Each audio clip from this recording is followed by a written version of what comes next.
खिलौने छोटे बच्चों को बहुत पसंद होता है। बच्चों के अलावा बहुत ऐसे भी लोग हैं जो खिलौने के शौकीन होते हैं, जिनके पास अलग अलग टाइप्स के खिलौने का कलेक्शन भी होता है। मैं आज आप लोगों के साथ एक ऐसी कहानी शेयर करूंगी, कैसे एक डॉल की वजह से किसी की लाइफ पूरी तरीके से चेंज हो गई और इतनी ये मासूम दिखने वाले डॉल्स किसी के लाइफ इतनी चेंज कर सकते हैं, उनको इतनी परेशानी हो सकती है किसी डॉल के वजह से, आप सोच भी नहीं सकते। इससे पहले वीडियो को एक लाइक कर दीजिए, चैनल को सब्सक्राइब करके नोटिफिकेशन के लिए बेल आइकन को प्रेस कर दीजिए। तो चलिए आज का कहानी स्टार्ट करते हैं। ये कहानी रितिका नाम की एक लड़की की है जो प्रोफेशनली एक डॉक्टर थी। रितिका को अपने ऑक्यूपेशन से बहुत ज़्यादा लगाव था, इसीलिए वो अपने पेशेंट्स का अच्छे से ख्याल रखा करती थी। एक बार एक छोटी सी बच्ची की केस हॉस्पिटल में आया। रितिका उस बच्ची का इलाज कर रही थी, बट कुछ दिन बाद उस बच्ची की हालत बहुत ज़्यादा खराब होने के कारण उसकी मौत हो गई थी। उस बच्ची के पास एक बहुत ही प्यारा सा डॉल था। बच्ची के साथ ज़्यादा लगाव होने के कारण से रितिका उस बच्ची की निशानी बोल के उस डॉल को अपने साथ घर ले गई थी। उस दिन रात में जब रितिका डिनर करके आई, वो देखी डॉल नीचे पड़ा हुआ था, बट वो डॉल को चेयर के ऊपर रख के गई थी। नेक्स्ट डे जब वो अपनी शिफ्ट खत्म करके घर आई तो देखी डॉल घर पे नहीं थी। उसने चारों तरफ देखा, उसको डॉल कहीं पे नहीं मिली। जब वो कबर्ड के पीछे देखी तो डॉल वहां पे पड़ी हुई थी। उसी दिन की बात है, रात में रितिका सो रही थी। अचानक से रितिका की नींद खुली जब वो अपने सामने देखी डॉल चेयर पे बैठी हुई थी। अचानक से डॉल ने अपनी पलकें झपकी और अपने गर्दन को रोटेट किया।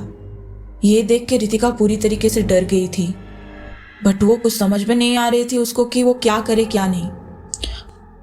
उसके अगले दिन वो अपने फ्रेंड को रात में घटी सारी बातें बताई तो उसकी फ्रेंड बोली कि मैं चर्च के प्रीस्ट को जानती हूँ, उनसे बात करते हैं और इसका सल्यूशन निकालते हैं। रितिका हाँ भरी और घर चली आई। रितिका घर को आई तो देखी डॉल अपने जगह पे रोज की तरह नहीं थी। डॉल रूम के कॉर्नर में खड़ी हुई थी और उसके साथ पूरा रूम में पेपर्स बिखरे पड़े हुए थे। पेपर्स में लिखा हुआ था हेल्प मी। रितिका बहुत ही ज्यादा डर गई। वो अपने कमरे से डर के बाहर चली गई भाग के। वो अपने फ्रेंड के घर चली गई और वहां पे उस दिन रात में रुकी। उसके अगले दिन दोनों दोस्त मिलके चर्च के प्रीस्ट के पास गए और जो भी इन दिन रितिका के साथ हो रहा था वो सब बात चर्च के प्रीस्ट को बताए। चर्च के प्रीस्ट उनके साथ रितिका के रूम में गए और डॉल से बात किए। डॉल बोली, मैं वही लड़की हूँ जिसकी इलाज रितिका कर रही थी। वो रितिका के साथ रहना चाहती है, वो इसीलिए वो एक डॉल के जरिए इधर आ गई। ये सब सुन के रितिका इमोशनल हो गई और सोची छोटी सी बच्ची है, क्या ही नुकसान करेगी, उसको अपने पास ही रख लेती हूँ। बट ये उसकी सबसे बड़ी भूल थी। उसको ये पता नहीं था कि उसकी ये डिसीजन उसको आगे जाके मुसीबत में डाल देगी। सब घटना के 2 दिन बाद रितिका के पेरेंट्स उसके घर रहने के लिए कुछ दिन के लिए आए थे। रात में सब सो रहे थे। रितिका की मदर को प्यास लगी। वो उठ के किचन में गई पानी पीने के लिए। वो पानी पी रही थी, उनकी नज़र फ्रिज की तरफ पड़ी। वहाँ डॉल खड़ी हुई थी।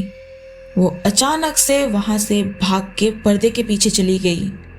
ये देख के रितिका के मदर के हाथ से पानी का ग्लास छूट गया और नीचे गिर गया। तो सब लोग वहाँ पे आ गए और किचन में देखा कि रितिका के मदर वहाँ पे बेहोश पड़ी हुई थी। जब वो होश में आई तो उनके साथ जो कुछ भी वहाँ पे हुआ था वो सब बताई।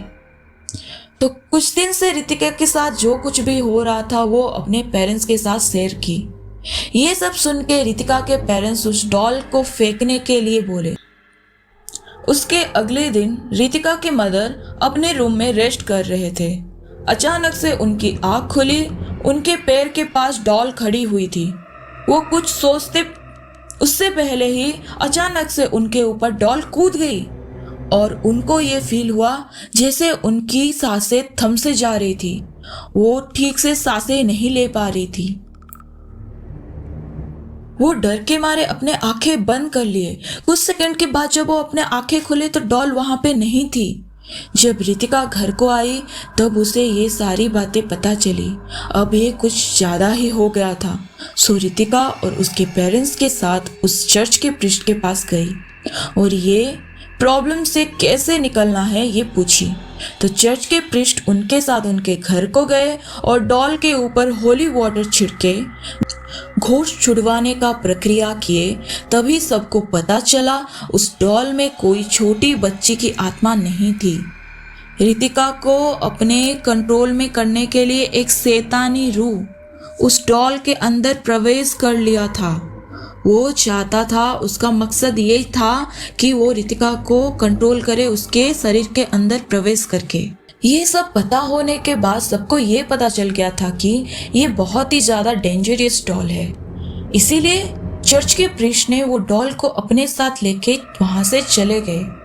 उसके बाद से आज तक कभी भी रितिका या फिर उसके पेरेंट्स को वैसी कोई प्रॉब्लम फेस करनी नहीं पड़ी है। तो ऐसे ही मेरी वीडियोस को ज़्यादा लाइक करें और इस वीडियो के एंड तक बने रहने के लिए मिलते हैं नेक्स्ट वीडियो में।